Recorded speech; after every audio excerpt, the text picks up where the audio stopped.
I mean, it's going to be tough, not easy. And then the revised corporate governance norms have specifically said certain things. What it says is that the companies have to have a policy to determine material transactions, and materiality threshold broadly they have indicated is individually are taken together exceeds 5% of the annual turnover or 20% of the net worth of the company. Anything which is about 5% of the turnover of the company or 20% of the net worth of the company is considered material. I think it's a fairly big threshold from the point of view of threshold perspective, but very clearly it does not cover those transactions which are material but not expressive quantum of money.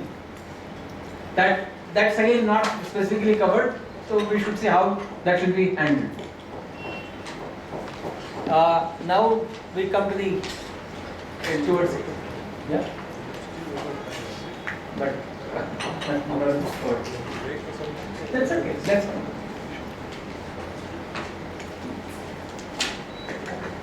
The other provision, KMP, this is a specific point I want to make is that the key managerial provision persons have been specifically identified. And not only that they are specifically identified, they are made specifically responsible also. They are made specifically responsible also. That is very, very important provision in the particular Companies Act.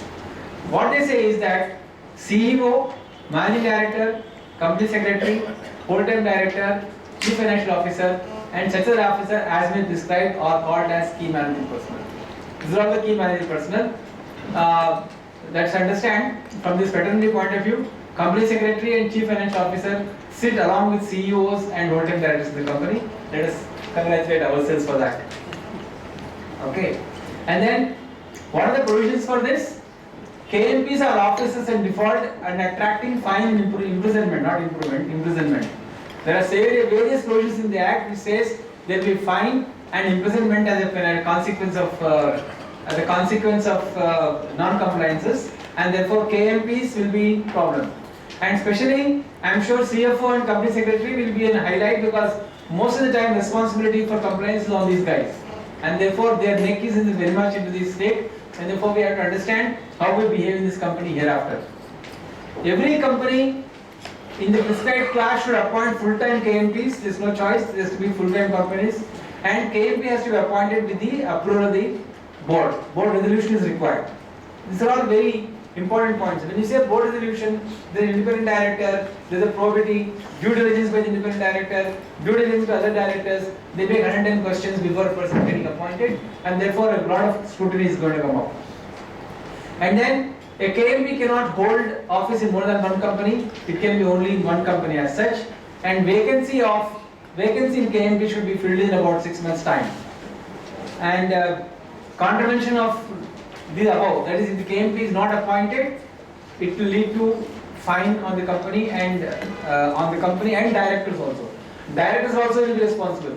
If a company does not have a company secretary, if a company does not have a CFO qualified for the purpose, and it's more than 6 months, the company and the directors, please understand, directors also will be responsible for not having filled the vacancy, and to the extent the fine can be imposed on the directors. This is the provision for KMP.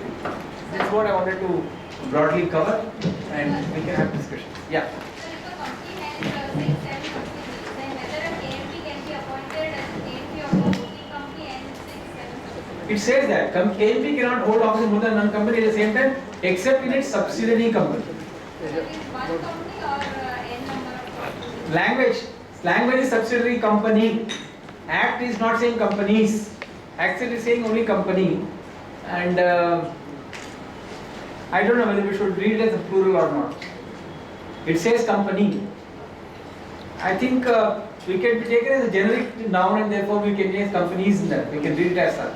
That's what my personal opinion is. I don't know how legal humanities will read Even it. an MD can be appointed in a main company and subsidiary. There is a specific provision for that. For that there is a specific provision. As far as KMP is concerned, he cannot be in more than one company, except the exception given to is he can be in the holding and subsidiary companies. That's a specific exemption given. How do we do the related party election in the 100% party subsidiary? Okay. 100% party something. How do they attend to related party? Let's understand, there is no bar in related transaction as such. There the shareholding is 100% owned by the parent company. They cannot pass the special dividend.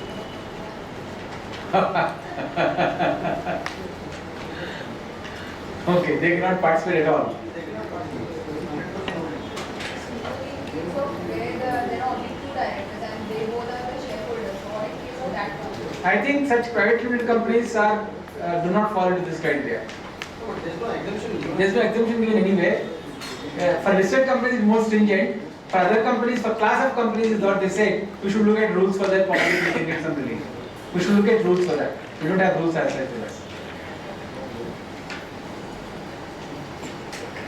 Sir, the director who is resigning has to file a return to ROC within 30 days of his resignation. Is it physically you have to file or you have to upload it? Upload it. Where is the form? Which is the form?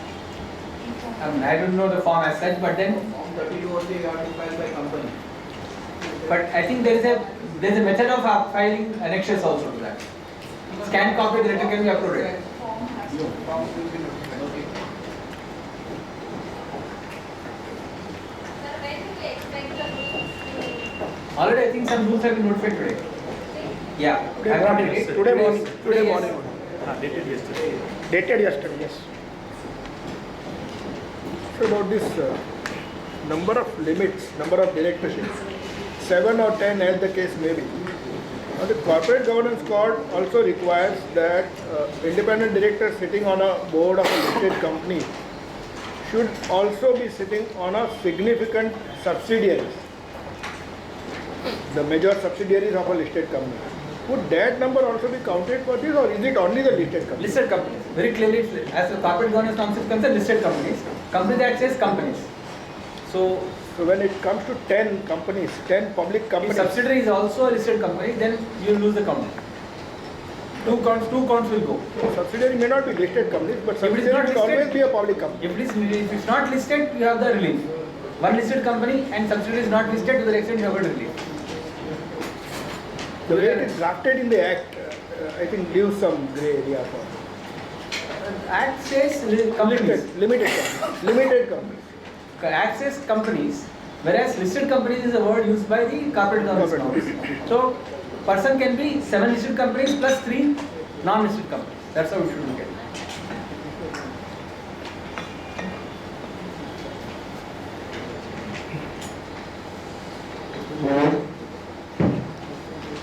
Thank you, Dr. Narasimhan. Friends, we have a lot of time. The next session is going to start at 5:30 and you finished maybe 15-20 minutes before time. So we still have, he is going to be here for some time.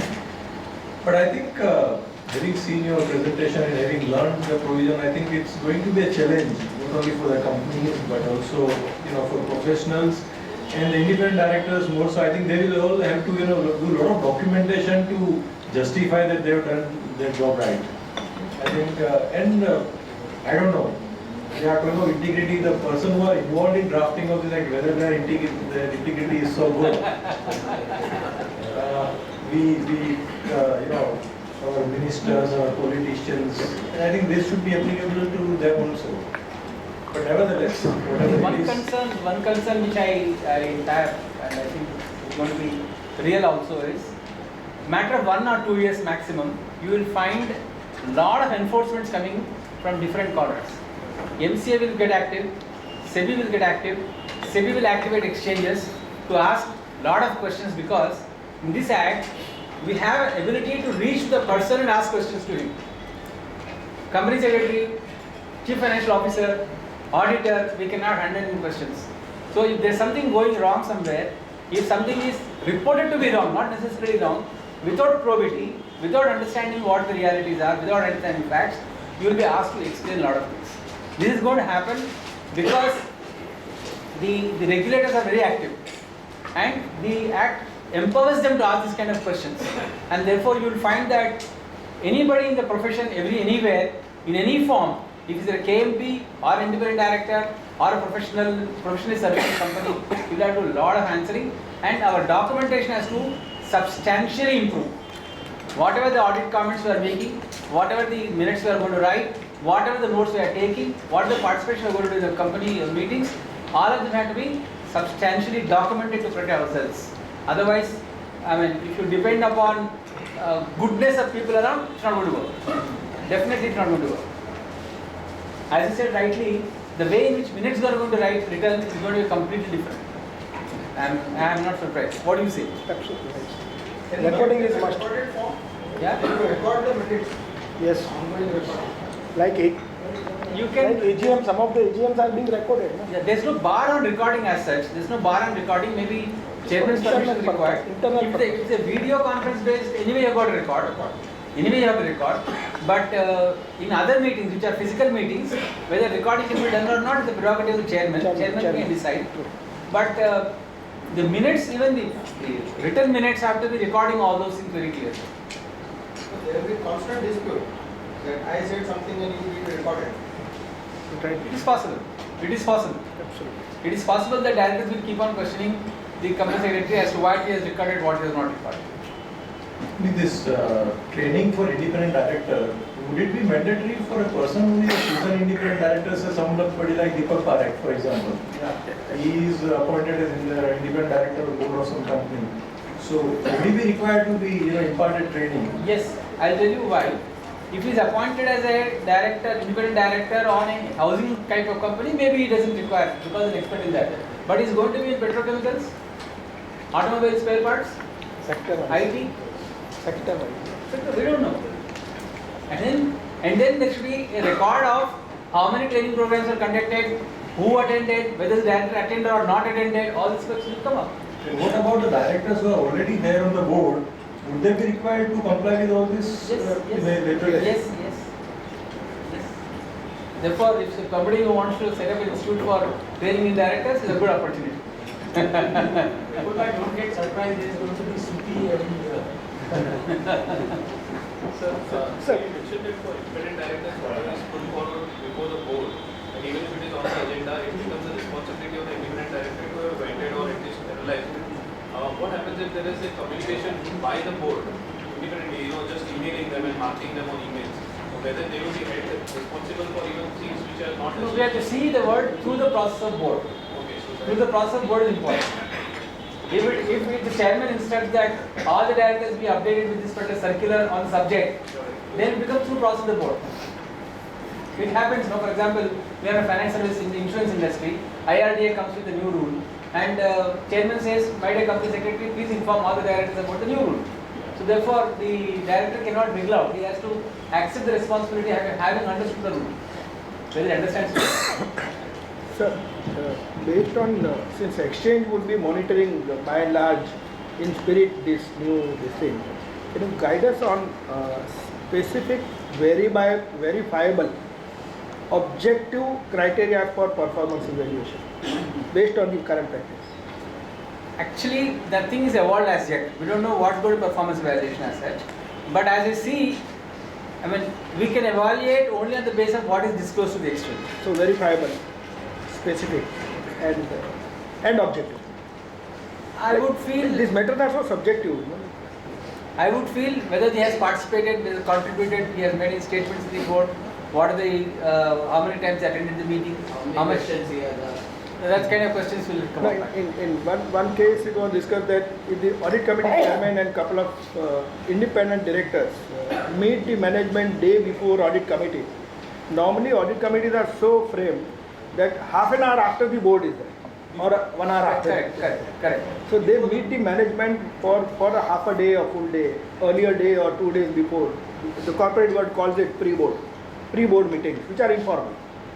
So if that is done and some record of that is kept, can I take a plea on that my being objective, my asking questions, not necessarily at the meetings, at the proceedings of the meeting, but I keep asking questions management this manner also. But how does he record it? How does he record it? He has to prove it somewhere, no? He has to prove it somewhere. The practice will start now, where board meeting days and audit committee days will have to be separate. Will have to be separate. Because the way these responsibilities are cast on the independent director, I don't think so we can have this half an hour window or 1 hour window to discuss all these aspects and that too in detail and with notes, with things being properly narrated. It can just on minutes. Most of the time when we attend a board meeting, minutes are the minutes of today's meeting we will see it in the next Correct. agenda paper, which will be somewhere after 3 months of this today's date. Yes. So, you know, you will also, as an independent director, will have to maintain a very minute record of what you had discussed, because after 3 months you would have forgotten. So, it's going to be a big challenge, and I think, as somebody said, most of the independent directors who are having his own conscious, alive, will resign. Or at least not for this money. Not at least they will ask for higher fees at least. It's going to be deterrent. It's not going to be easy at all. It's not going to be easy at all. Actually, if you may be knowing this, one group companies which is having about 6 companies, 6 listed companies, it came in Economic Times, this India Bulls group. What happened was they had 6 AGMs of listed companies in a span of about 1.5 hours. From 11 o'clock to 1 o'clock, they wanted to complete 6 general body meetings. SEBI insisted that we should ask the company as to how did they conduct 6 general body meetings in a span of 1.5 hours, 2 hours. And still correspondence going on. Company says there was sufficient time for me to do all these 6 meetings. And we are asking how is it sufficient for you? So this tussle goes on. It's not going to stop somewhere, but this tussle become a statutory tussle hereafter because of the provisions of the Act. These questions will come up. I have to review. The independent director has to say that I have satisfied myself that the internal control mechanisms are robust enough and threatening company's existence is not threatened. How does he make a statement like that? Where does he make the statement from? So we have to. I will ask these questions now. The annual report will be read.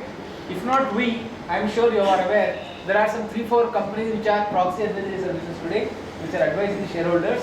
They will raise a question. Annual reports are in the public domain.